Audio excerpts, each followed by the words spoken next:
My name is Geoffrey Goh.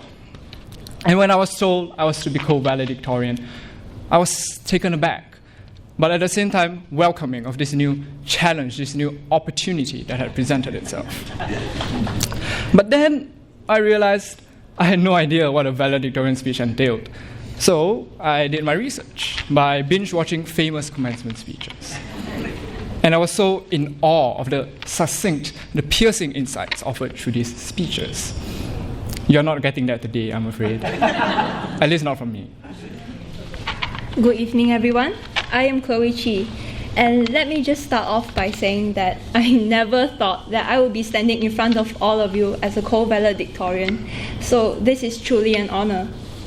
Now, when I was preparing this speech with Geoffrey, like him, I had no idea what to say. I didn't even know how to start.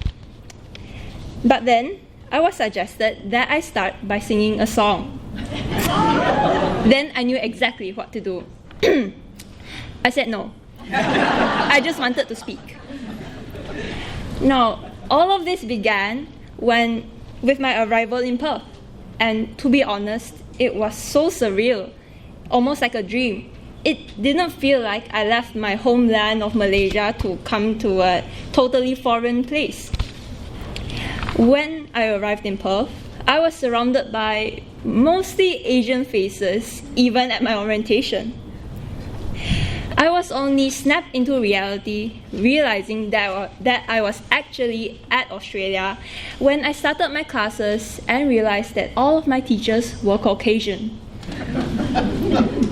Ironic, isn't it? Being surprised to have Caucasian teachers in Australia.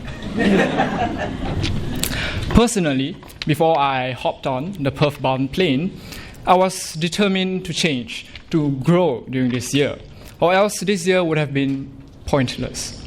So I changed. I have been changed by my friends, my teachers, and my experiences. This year was a daunting year, as we had to come to a foreign country far from friends and family, and to a place filled with alien mannerisms, and even for some, having to learn a new language. But on the other hand, this year was also filled with new experiences and opportunities for growth. Take, for example, having to live with other people, and having to navigate their own quirks and personalities, and having to resolve conflict to keep your unit at Vicky House from falling into disarray. And here I thought that living with 4 siblings was tough. Like Geoffrey said, coming here was a challenge, which I think applies for all of us Canning College students. But for me, I was able to learn so many things. Obviously, such experiences involved assuming responsibility, which forced me to grow up and to take care of myself. Imagine the shocking revelation I had when I realized that I no longer had my mother beside me to magically conjure up the things I'd misplaced. Well, I did end up losing things, quite a few things, but I found something throughout my life here in Perth. I found friends who stood by my side in this foreign country, away from my family, friends who calculated with me the probability of us giving up the will to go on as we studied for yet another test, or did psychology task number infinity.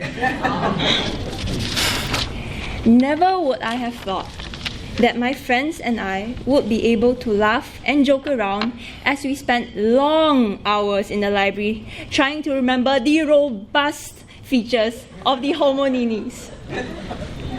And I never thought that I would find like-minded people, as well as people who open my eyes to things broader than my perspective. Chloe, I 100% agree with you that friends are really important in our lives. In fact, I feel that the best part for me of this year has been my friends. From our late-night talks and gaming sessions, to our outings to Fremantle and to the city, you all have been with me by my side and have supported me through thick and thin. And I thank you for it. How lucky I am to have all of you.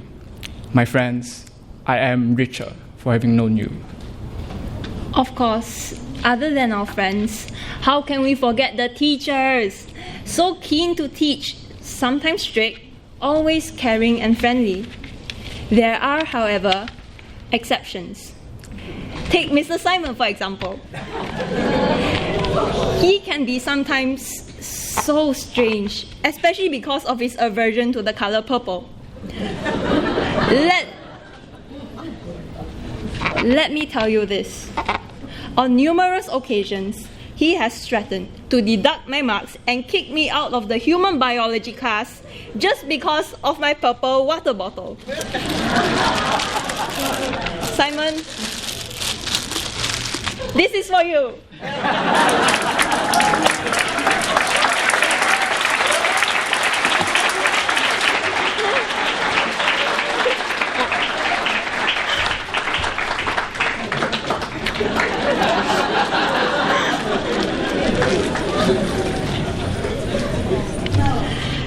Now, despite their differences, it is certain that all these teachers share one thing in common. They work tirelessly so that each time we walk out of their classrooms, we come out a little more knowledgeable and perhaps a little wiser.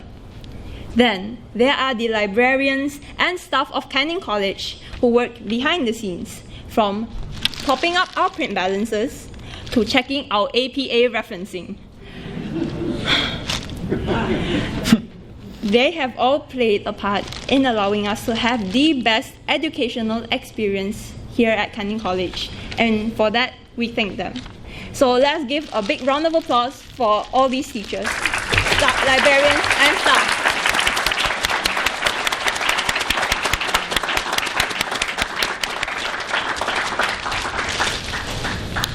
And now we find ourselves here, in this very moment.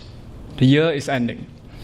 Some of you may be relieved that all this will be over, because this year may have been the hardest year of your life. And some of you may be sad that all of this will be over, because the memories forged and the friends made have left an indelible mark on you.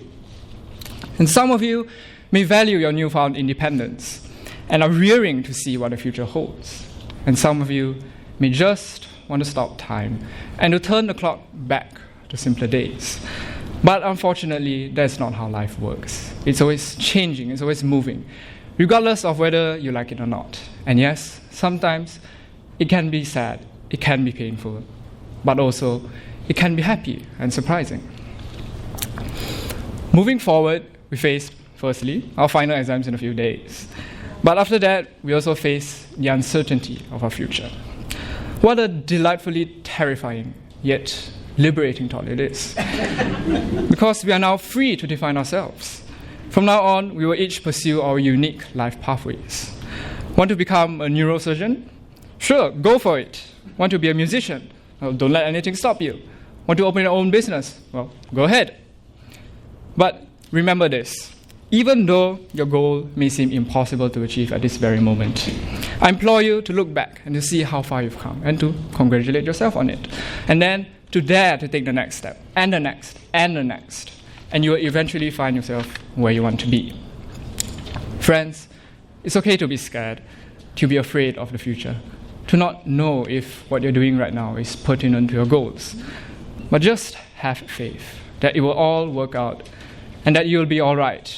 Because, as Soren Kierkegaard said, life can only be understood backwards, but it must be lived forwards. Now, friends, don't lose faith. It may waver, but keep at it. Your life is precious, so don't waste it trying to live up to the standards of others. Reflect upon yourself, set your own standards, and set it high. Don't limit yourself. The future is uncertain, and it's this uncertainty that makes us so anxious and fearful. But it's this uncertainty that makes life so worthwhile. You have the power to influence your future. All of us here have so much potential yet to be tapped, with things yet to be fulfilled, and work yet to be done. Your failures do not define you. It's what you have learned from those failures that truly make or break what you will become. The final exam is coming up, the clock is ticking, and it's our last chance to give it our all. Let us leave ourselves with nothing to regret. so that in the end we may emulate the words of Apostle Paul in Timothy chapter 4 verse 7. I have fought the good fight. I have finished the full course of the race. I have kept the faith. And of course, I must end this speech on a positive note with a well-deserved congratulations to you, to me, to us, the class of 2019. We have been through so much, we've survived so much. So what's a little bit more? To my fellow graduates, wherever we go, whatever we do, may we all remain friends. And yes, it's hard, it's difficult, it's painful even to say goodbye to your friends. But as Charles Dickens said, the pain of parting is nothing compared to the joy of meeting again. So thank you, and I bid you all the best of luck.